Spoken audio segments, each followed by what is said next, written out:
గౌరవనీయులు బాల సాయిరామ్ గారు మన సుడా చైర్మన్ గౌరవంగా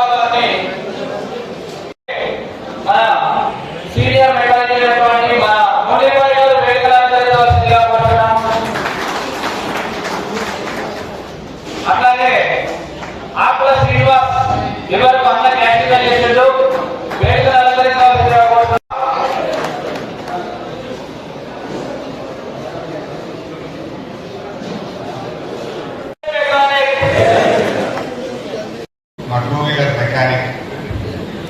సంఘ సభ్యులందరికీ పుర ప్రముఖులు ప్రజాప్రతినిధులు సర్పంచులు మీడియా మిత్రులు అందరికీ పేరు పేరు నమస్కారం. వర్మ గారు, మహేష్ గారు, చాలా మంది కనబడుతున్నారు, చంద్రన్న గారు, అందరికీ నమస్కారం. అయితే ఆలస్యమైందేమో కానీ అద్భుతంగా చేసుకున్నందుకు ముందుగా మీ అందరికీ బహుశా మన ప్రయాణం 15 సంవత్సరాలు 10 ఏళ్ళ ప్రయాణం 20 ఏళ్ళ ప్రయాణం మనది. 20 ఏళ్ళ కింద ఒక రూమ్ కావాలి అనుకున్నాం, రూమ్ అయినాక జనాలు కొద్దిగా హాల్ కావాలి మీటింగ్ అనుకున్నాం, హాల్ అయినాక కాంపౌండ్ వాల్ కావాలనుకున్నాం, కాంపౌండ్ వాల్ అయినాక ఫంక్షన్ హాల్ అయితే మినీ ఫంక్షన్ హాల్ అయితే బాగుంది అనుకున్నాం. అట్లా అట్లా అట్లా అట్లా 20 ఏళ్ళు ప్రయాణం చేసి ఇవాళ ఏదో మంచి రోజు ఉన్నట్టుంది మనకు. ఈ శుభముహూర్తాన్ని మళ్ళీ ప్రారంభించుకోవడం నాకు చాలా సంతోషంగా ఉంది. జనరల్ గా మెకానికల్ అంటే చదువుకున్న వాళ్ళు తక్కువ, ఐక్యత తక్కువ, కానీ మన సిద్దిపేట మాత్రం ఈ రాష్ట్రానికి ఆదర్శంగా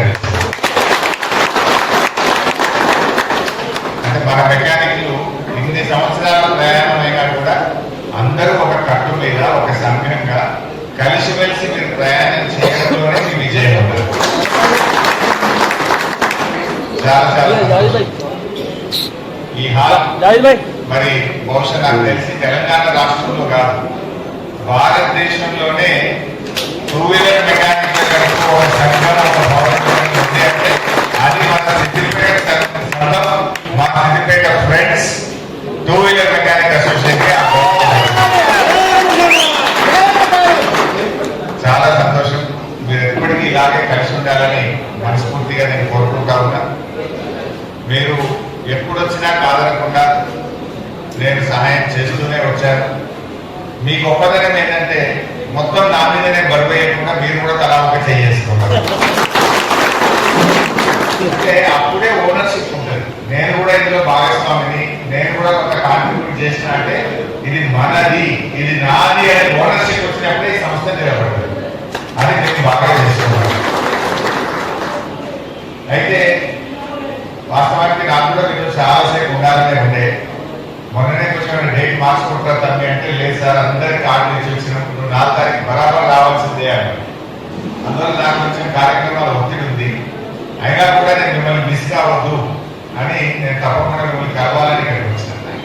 నాకు ఏమైందంటే హైదరాబాద్ ఒక ప్రెస్ మీట్ పెట్టేది తెలంగాణ భవన్లో ఒక ప్రోగ్రాం ఉంది. ఇంకోటి మనం చిన్నపిల్లల గుండెలకు ఉచిత శస్త్రచికిత్స చేసే ఒక హాస్పిటల్ మన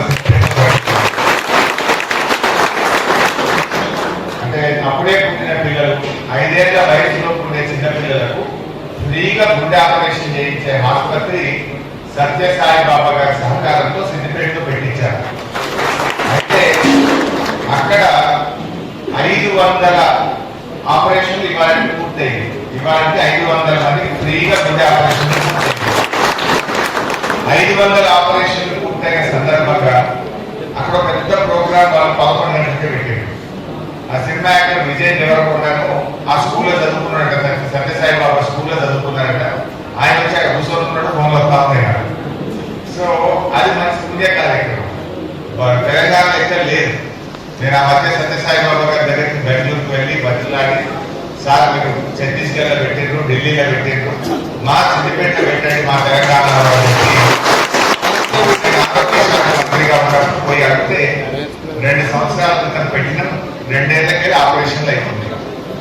ఆడ పేషెంట్ యొక్క తల్లిదండ్రులకు ఫ్రీగా భోజనం పెడతారు, ఉండడానికి రూమ్ ఇస్తారు, పిల్లలకు రూపాయి ఖర్చు లేకుండా మందులు, ఆపరేషన్, వసతి అంత ఫ్రీ. అట్లాంటి ఆపరేషన్ 500 ఆపరేషన్లు అయింది. మన సిద్దిపేటలో కాదు, మొత్తం తెలంగాణ రాష్ట్రం, కొంతమందికి మహారాష్ట్రకి వెళ్ళి అటు కర్ణాటక బార్డర్కి వెళ్ళి కూడా సిద్దిపేటకి వచ్చి ఫ్రీగా ఆపరేషన్లు చేసుకుని పోతా ఉన్నారు. నేను మీకు కూడా చెప్పే ప్రయత్నం అంటే మీకు కూడా ఎక్కడైనా ఎవరైనా వినబడితే ఎవరైనా చెప్తే అక్కడ దొరుకుతుంది, మీకు తెలిసిందాలని చెప్తుంది. మన పక్కనే కొడపాకలు కట్టించినాం. సో అది ఆ ప్రోగ్రామ్ ఒకటి. ఆడ ఆ విజయ్ దేవరకొండ చూస్తున్నాడు, ఫోన్ కొట్టా అవుతారు వాళ్ళు, తెలియరా తెలియరా. నాకేమో మీరు ముఖ్యం, అక్కడ వాళ్ళు ముఖ్యం. సో ఏది ఏమైనా మీతో ఒక 2 సూచనలు. కొంచెం మద్యానికి దూరంగా ఉండండి, ఆరోగ్యాన్ని కాపాడుకోండి. ఖచ్చితంగా రోగం వచ్చినట్టే ఎంత పెద్ద దవాఖానకు పోయిన మన దానికంటే రోగం రాకుండా చూసుకోవడం చాలా ముఖ్యం. మీ దాంట్లో ఎంతమంది కొద్దిగా వాకింగ్ చేస్తారు తెలిసి అబద్ధాలు అవడం గట్టిగా అనిస్తున్నారు. ఇంకా దాంట్లో మెసేజ్ చేస్తున్నాను, సంతోషం. మీతో కూడా ఉంటుందని నేను అనుకోలేదు, కానీ దాంట్లో మెసేజ్ చేస్తున్నాను. నిజంగా చెప్తున్నా, నేను అనుభవంతో ఆరోగ్య శాఖ మంత్రిగా చేసి చెప్తున్నా, మీరు మంచిగా రోజు 3-4 కిలోమీటర్లు వాకింగ్ చేస్తే 60-70 ఏళ్ళ దాకా మీ చెయ్యి డాక్టర్ దగ్గరికి, డాక్టర్ చేతికి మీ చెయ్యి పోకుండా మీరు బతకవచ్చు. నాకే ఖర్చు పెట్టేది లేదు కదా. కొద్దిగా చేసి ఒక 2 కిలోమీటర్ 3 కిలోమీటర్ ఉప్పుది మెల్లగా నడుచుడు, ఫోన్ చెవిలో పెట్టుకుని నడుచుకున్నాడు. అది ఉపయోగం లేదు. ఫోన్ చెవిలో పెట్టుకొని ముచ్చట పెట్టుకుంటా దోస్తులతో బాగా పెట్టుకుంటారు. బ్రిస్క్ వాకింగ్, వీలైతే జాగింగ్, మీరు అది చేసిందనుకో మంచిగా ఆరోగ్యంగా ఉంటాడు. ఈ బీపీలు, షుగర్లు, కిడ్నీ బీమార్లు, హార్ట్ ఇట్లాంటి రోగాలకు దూరంగా ఉంటారు. అందువల్ల మీ అందరికీ కోరేది వీలైతే మీ భార్యను కూడా చదువుకోండి. వీలు కాకపోతే అక్కడ సాయంత్రం నడుపుకోండి, ఎక్కువ టైం దొరికితే కాదు. కానీ వాకింగ్ మాత్రం కంపల్సరీ చేయాలి. ఏదో జిమ్లలో పోయి పైసలు పెట్టి ఖర్చు పెట్టాల్సిన అవసరం లేదు. మంచిగా బ్రిస్క్ వాకింగ్, స్పీడ్గా నడవాలి. అక్కడ చూసుడు లేదు, ఫోన్లు మాట్లాడడం లేదు. లేదంటే ఇంకా జాగింగ్ చేస్తే ఇంకా మంచిది. రోజుకు మీకోసం మీరు ఒక 40 నిమిషాలు మీకోసం మీరు ఖర్చు పెడితే జీవితాంతం మీ పిల్లలతో, మీ భార్యతో మీరు సంతోషంగా ఉంటారు. సో మీ అందరు ఖచ్చితంగా మాటిస్తున్నారు, తప్పకుండా వాకింగ్ చేస్తున్నారు. మా బాలసాయిరాంతో ఒక రిక్వెస్ట్, వీళ్ళందరికీ రేపు ఉచిత కంటి పరీక్షలు ఇక్కడనే పెట్టించి అందరి వీళ్ళకు, వీళ్ళ భార్యలకు ఫ్రీగా పరీక్షలు చేసి ఎల్వి ప్రసాద్ ఐ హాస్పిటల్ వాళ్ళని పిలిపించి వాళ్ళని డేట్ అడుగు, ఆదివారం చెప్తారా, ఏ డేట్ అడుగుతారు అడిగి వాళ్ళందరికీ ఇక్కడ ఒక ఎల్వి ప్రసాద్ ఐ హాస్పిటల్ డాక్టర్లను, మిషన్లను ఇంటికే తెచ్చి వీళ్ళందరికీ పరీక్షలు చేసి ఎవరికైనా అద్దాలు అవసరమైతే నేనే చూపిస్తే అందరికీ ఫ్రీగా అద్దాలు.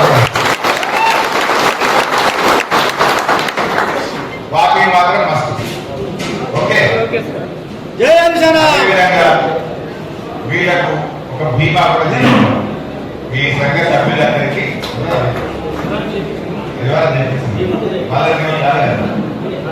మీ అందరికీ సాయిగారు ద్వారా మీ అందరికీ ఇన్సూరెన్స్ కూడా నేనే చేపిస్తా ఫ్రీగా.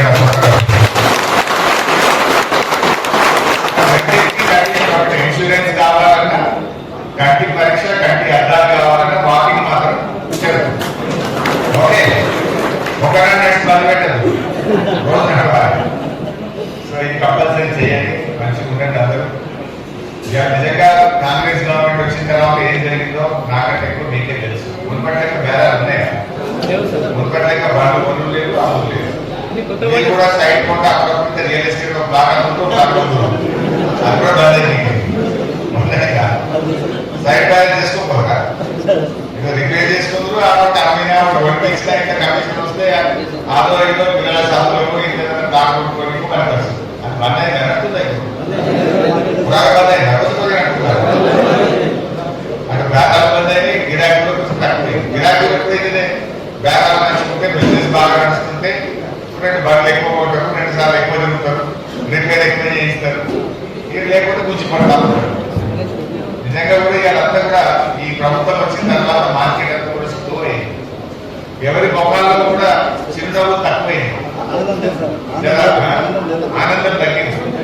ఎవరి వాళ్ళు జర జాగ్రత్తగా బిగ్గట్టుగా ఖర్చు తక్కువ పెట్టుకుంటా ఎప్పుడు ఎవరికి అన్నట్టుగా చేసుకునే పరిస్థితి వచ్చింది. నాకు కేసీఆర్ ఉన్నప్పుడు మాత్రం ఎవరి చూసినా కూడా ఒక ఆనందం, ఒక ధైర్యం, ఒక నమ్మకంతో అందరూ జీవించిన ఉత్సాహం. ఇప్పుడు జనానికి కమ్మైంది. సరే, ఆ దేవుని దయ ఉంటే మళ్ళీ మంచి రోజులు తప్పకుండా వస్తాయి. మా బాబా అప్పుడు అన్న ఇంకా చాలా పనులు నీతో నేను చెప్పిన ఆయన బతుకున్నంత కాలం మీ సేవలు ఉంటాయి, భయపడదు. బలం కాదు, కోటి వేల కోటి ఉంటూనే ఉంటది. ఏ గిరినే కథం नहीं होता, चलते रहता, जब तक आप है जब तक मैं हूँ अपना रिश्ता रहते ही रहता. ఇది అయ్యేటువంటిది కాదు. అదేవిధంగా నేను జాగ్రత్తగా మంచిగా ఈ సంస్థ నడపండి, ఒక మంచి ఆపర్చునిటీ పెట్టుకుంటే దీనికి డబ్బులు వచ్చినాయి అనుకోండి, అది మీ సంఘానికే వాడుకోవచ్చు. ఎవరికైనా ఆపడపడే, ఎవరికైనా కష్టం వచ్చినా ఈ డబ్బు సంఘం పైసల కింద సంఘం అకౌంట్లో వేసుకొని ఎవరికి ఏ కష్టం వచ్చినా సంఘంలో ఇట్లా చేదోడు వాదోడుగా ఉండేట్టు ప్రయత్నం చేయండి. అది ఒక చివరి మాట, ప్లాస్టిక్ వాడకాన్ని తగ్గించండి. మనం ఏం చేస్తున్నాము, ఎంత జ్వరం వచ్చినట్టయితే అన్నం అనుకుంటున్న పూర్వం కొనుక్కుంటున్నది పాపం కొనుక్కుంటున్నది. అది ఎట్లుంటుంది, ఆ వేడి వేడి ప్లాస్టిక్ కవర్లో పోషిస్తున్నారు. ఇడ్లీ చేసుకుంటే సాంబార్ వేడి వేడి కవర్లో పోషిస్తున్నారు. భక్ష్యంలో పోయి తిందామంటే ఇస్తారాకు ప్లాస్టిక్ ఉంటుంది. ఇప్పుడు ఇయర్లో ప్లాస్టిక్ పెట్టుకుంటారు. నాకు తెలుసు ప్లాస్టిక్ ఇస్తారాకు, ప్లాస్టిక్ నీళ్ళు ఉంటాయి, ప్లాస్టిక్ కప్పు స్వీట్ కప్ ఉంటుంది, ప్లాస్టిక్ చెంచు ఉంటుంది బరాబర్, అంతే కదా. అది మనకు తెలవకుండా గడం గడం అన్నం ఆ ప్లేట్ వేయగానే దాని మీద ఒక సన్నటి ప్లాస్టిక్ కవర్ ఉంటుంది. ఆ వేడికి అది కడుగుతుంది, అన్నంతో పాటు ప్లాస్టిక్ మీ కడుపులో పోతుంది. రోజుకింత కడుపులో క్యాన్సర్ గడలేదు. క్యాన్సర్ రోగం బాగా పెరుగుతున్నది.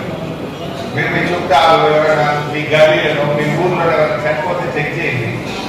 ఎక్కడెవరో నూట్లకు ఒకటి ఉంటుంది. ఇప్పుడు 10 మందిలో 3, 4 క్యాన్సర్తో చచ్చిపోతారే అవుతున్నారు. మిగతా రోగానికి మందులు వచ్చినాయి కానీ క్యాన్సర్ కు సరైనటువంటి మందులు ఇంకా పూర్తిగా రాలేదు. దానివల్ల క్యాన్సర్ వ్యాధితోని అప్పుల పాలై మనుషులు చాలా మంది చనిపోతున్నారు. ఒకటి కాలుష్యం, 2 ప్లాస్టిక్. సరే, కాలుష్యం మీ చేతుల్లో ఉందో లేదో నేను ఇప్పుడు చెప్పలేను కానీ ప్లాస్టిక్ వస్తువుల వాడకం తగ్గించడం, ప్లాస్టిక్ ప్లేట్లలో తినడం, ప్లాస్టిక్ వాడడాన్ని మీరు కొంత తగ్గించే ప్రయత్నం చేస్తే ఇది మీ ఆరోగ్యానికి, మీ భవిష్యత్తుకు సంబంధించింది. ఈ 2 మీ చేతులు ఉంటాయి. పొద్దుగా లేచి జనంత ఒప్పుడు ప్లాస్టిక్ వాడడం తగ్గించడం, ఈ 2 మాత్రం తప్పకుండా మీరు చేయండి. నేను ఎల్లవేళ మీకు అందుబాటులో ఉంటాను. నాకు కూడా చాలా సంతోషంగా ఉంటుంది. మేము ఎంతో మందికి సాయం చేస్తుంటాం కానీ దాన్ని సద్వినియోగం చేసుకునే వాళ్ళు కొంత తక్కువ ఉంటారు. కానీ మీరు బాగా సద్వినియోగం చేసుకోవాలి. ఇంత చక్కటి కార్యక్రమం చేసుకున్నందుకు మనస్ఫూర్తిగా అభినందిస్తూ మరొకసారి మీ వార్షికోత్సవానికి వచ్చి మీతోనే కలిసి భోజనం చేస్తా, మీతో ఇంకా ఎక్కువ టైం ఒక్కరోజు నాకు కొంచెం అక్కడ కార్యక్రమం ఉంది కనుక మీరు అందరూ అర్థం చేసుకుంటారని భావిస్తూ అందరికీ శుభాకాంక్షలు.